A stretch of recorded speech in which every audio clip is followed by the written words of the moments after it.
Nearly 2 months after a woman's stabbing death in northeast Cedar Rapids. The investigation prompted local activists to demand an arrest in the case. The stabbing on January 2nd killed 29-year-old Devonna Walker at her apartment complex. Now this man, 37-year-old Shane Teslick, is charged with voluntary manslaughter and disorderly conduct. A week after the stabbing, TV9 received a video that showed what happened. It shows Walker, the man police say is Teslick, and another woman shouting at each other in a doorway.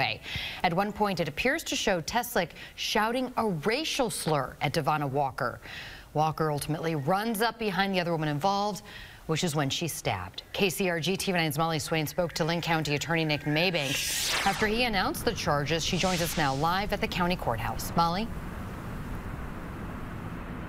That's right. There has been a lot of public scrutiny in this case. Protesters called Devonna Walker's killing an act of racism, and they questioned why no one was arrested the night of the incident. But Linn County Attorney Nick Maybanks has said he's used to public scrutiny and that it did not affect the decision to charge Teslick. He did, however, say there are many facts in this case that make it different from other ones. Iowa's Stand Your Ground law was a prominent part of the investigation, saying that the video showed Walker was a, quote, voluntary participant in the altercation, and that she was the one who initiated physical contact.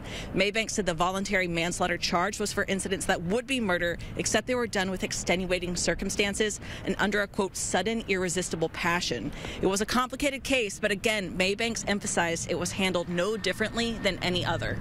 I absolutely push back on any notion that this case was treated differently based upon the race of the individuals involved. I'm no stranger to public pressure. I've been doing this for 23 years, and one thing I've learned is that you don't make decisions based on public pressure, and you certainly don't make decisions based on a demand for an arrest. That's not how this process works.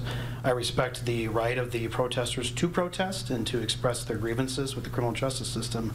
However, none of that played any role in this decision. Teslick is in custody in Clay County. He'll be transported in the next few days to appear in a Linn County courtroom. Once he appears, there'll be a decision on whether he'll face bond or how much that will be. In Cedar Rapids, Molly Swain, KCRG TV9 News.